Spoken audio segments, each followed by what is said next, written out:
Hey, good morning. Welcome back to the channel. I am not gonna lie, yesterday is gonna be hard to beat. Man, did we have ourselves a day.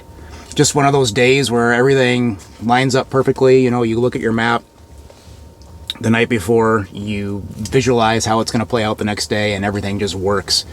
We had big crappies, big gills, all mixed together, all almost at the same depth, which was pretty cool to see play out. One of those days where you're in 22 feet of water, they're suspended, you know, about 14 foot up, and your bait's on the way down and they're on the way up to choke it. We had to keep mixing it up a little bit. We were on the IJO quiver minnow yesterday. It was real good to start, and it seems like you get 5 or 6 fish out of the school and they would spook. We would move and switch up the bait presentation a little bit. I put on waxies. You'd get 4 or 5 more fish. And then by the end of the day, we were downsized to 3 mil with a couple of waxies on it, and that was getting it done. But it was important to change up your bait because the fish were there; they weren't moving. I drilled 3 holes yesterday. I'm not gonna lie, I didn't have to drill any more. You'd spook the fish after you caught a 4 or 5 fish out of the school, and then go to a different hole, and they would be right there. And it was just plain musical holes yesterday. So we're gonna switch it up a little bit and go for just bluegills today. I don't have a whole lot of time to fish today, but I wanted to get a little bit of content out there. So not going far. We're going to be fishing a saddle today, relatively shallow saddle. It's 10 to 12 feet deep with some spots on spots. You've heard me talk about that before. There's a couple little deeper divots that we're going to check out. Yeah, it's nice out. It's like 38 degrees outside, but it's windy. So we're in the shack right now while we do some of our filming for microphone quality, because I don't have the best gear, if you can tell. But yeah, we're gonna start swinging and see what we can do today. Let's go.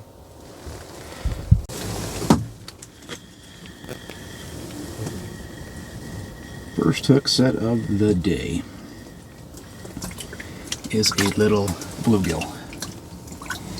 Target species acquired. However, there's lots of room for improvement there.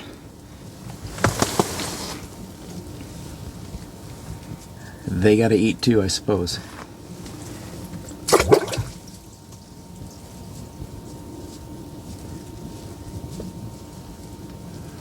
Well, like Dave Genn says, a red mark is a red mark. The bite is super light. Had to switch to the schoolie and the 3 mil. Just a lot of these guys today so far. Can't even make a meal out of these, really. Little dinkers, 7.5 inchers.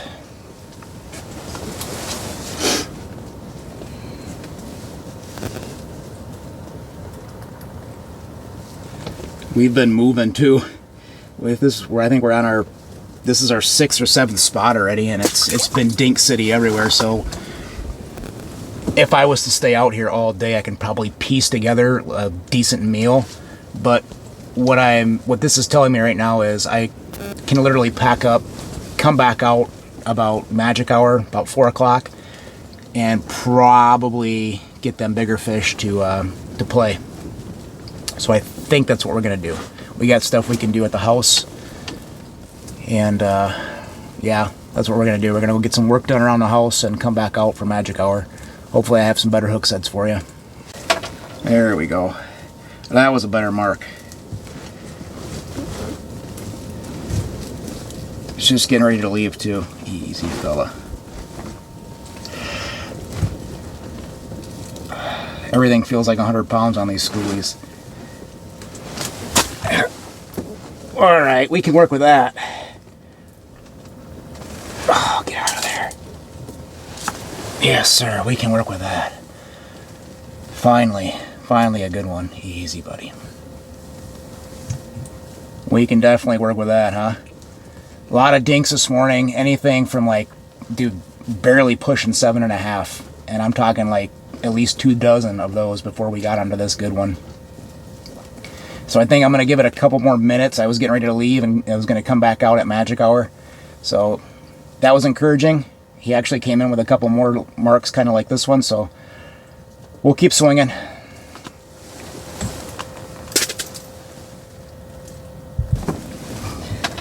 And just like that, the light switch is on. Yeah, I'm never going to get any work done at home today now. Ah, it's a nice fish. Tell you, it's a banker's bite. We got out here nice and early and we got nothing but dinks, and now it's 11 o'clock and we're on to good ones. Gotta like this kind of bite. I should have slept in.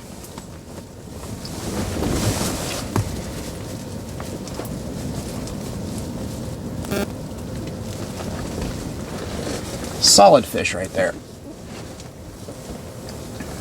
For sure.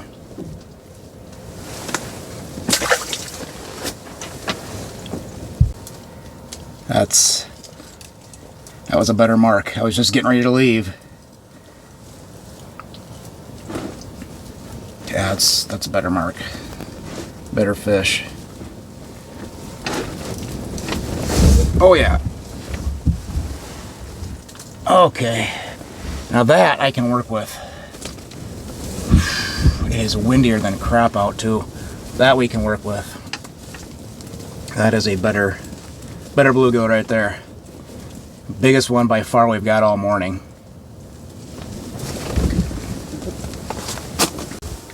Right, we are back out. We got some shit done around the house to save face with the wifey. First drop back down there and we got smoked, and it is a nice bluegill. I had a feeling it was going to be a window bite day. We got all them dinks this morning with just a few nice ones mixed in, but that's what I'm talking about. That's why we keep coming back out. I talk about that magic hour all the time. Each lake is different, but you know, you spend enough time on these different lakes, you will figure it out, and that's what it's all about right there. That is just a freaking toad. Love it. Love it, love it, love it. The old Widowmaker Scud Missile.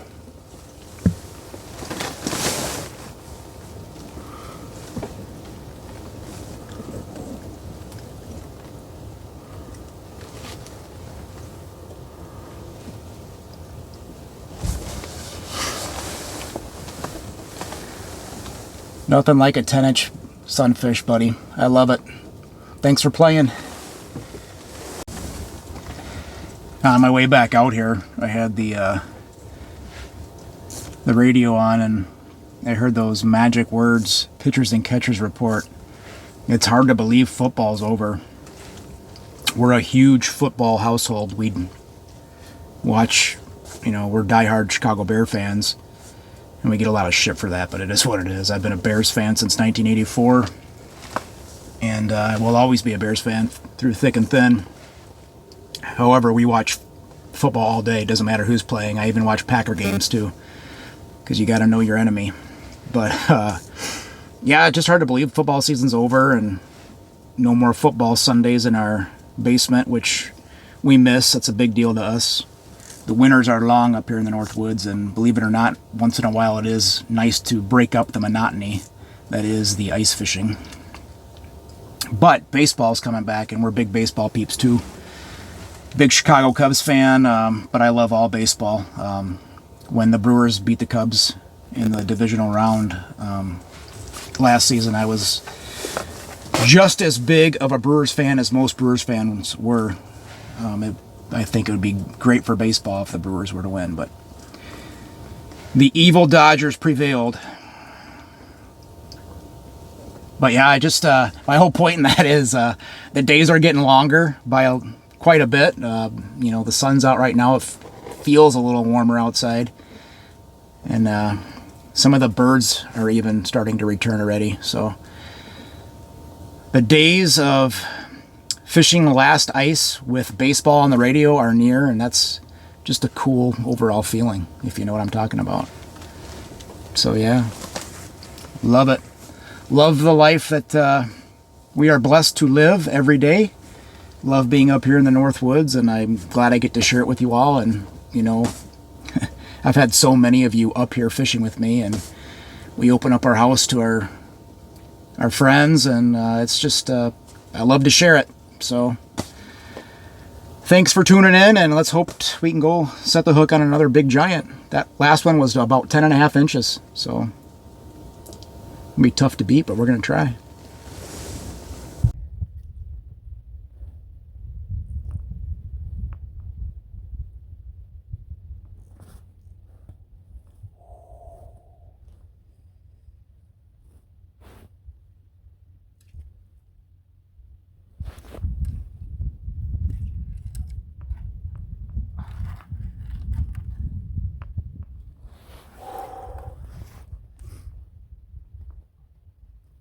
Heck yeah, baby.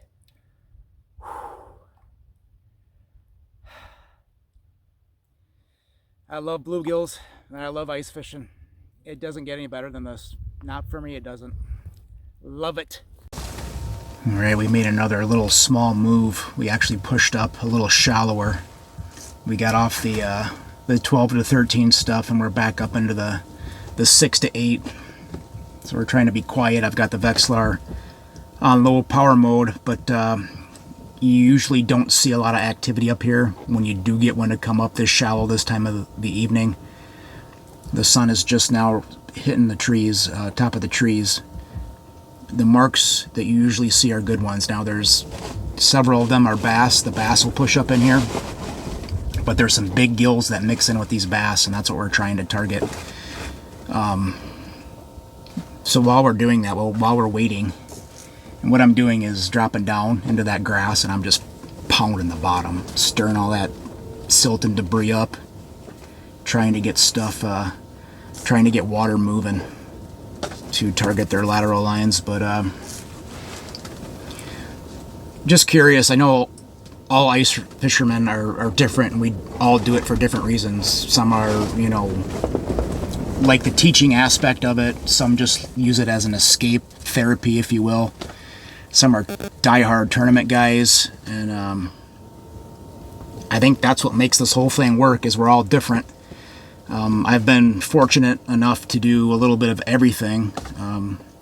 I've done the guiding part of it. I've done the tournament side of it, and I use it quite often for the therapy side of it as well. So just curious to see, you know, if you guys are like me, if you're kind of a jack of all trades, if you are strictly tournament guys, if you're, you know, you can only get out on the weekends, if you know, just love to fish in general.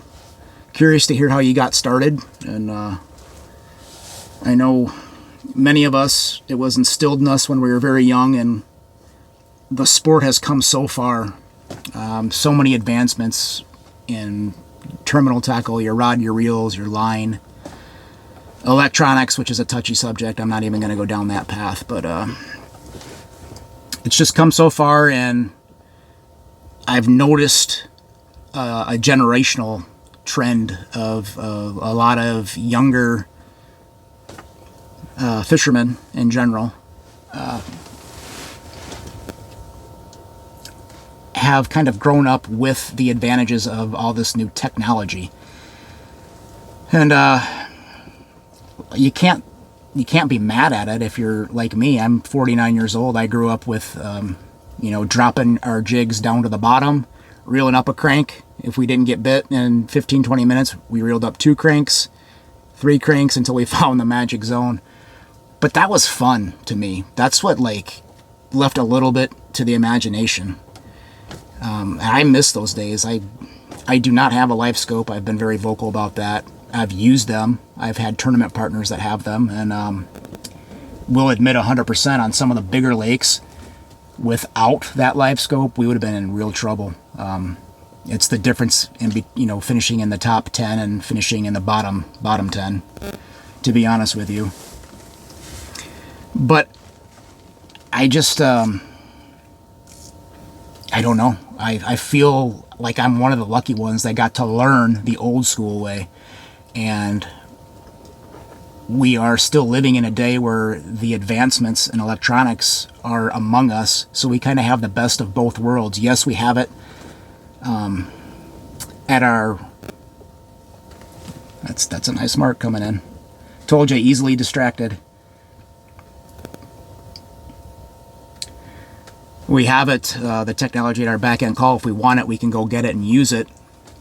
But sometimes, man, I like to just go old school and leave a little bit to the imagination. And that's how I fell in love with ice fishing. And I'm just curious, for some of our younger generation, if you didn't have the live scope and you didn't have all the new tech, would you still enjoy ice fishing?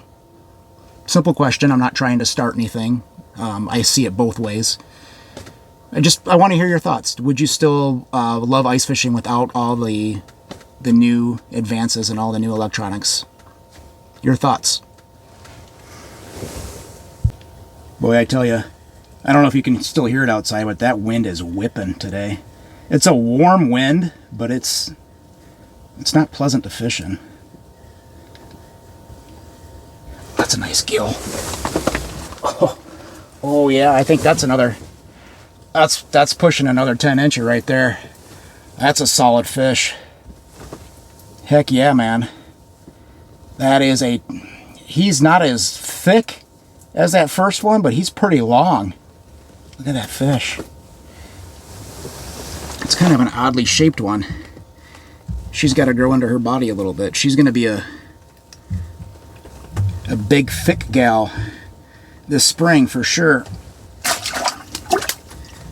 That was a good one. Magic hour. Feels like another solid fish. God, I love the sundown bite. Oh yeah. Oh yeah. Okay. I'm here for that. That is a chunker. Pretty stripes on that one. I'm here for that all day.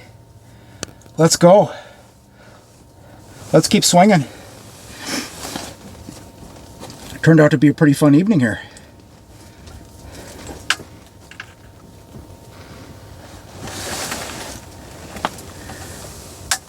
Solid fish. Solid fish. Let's go.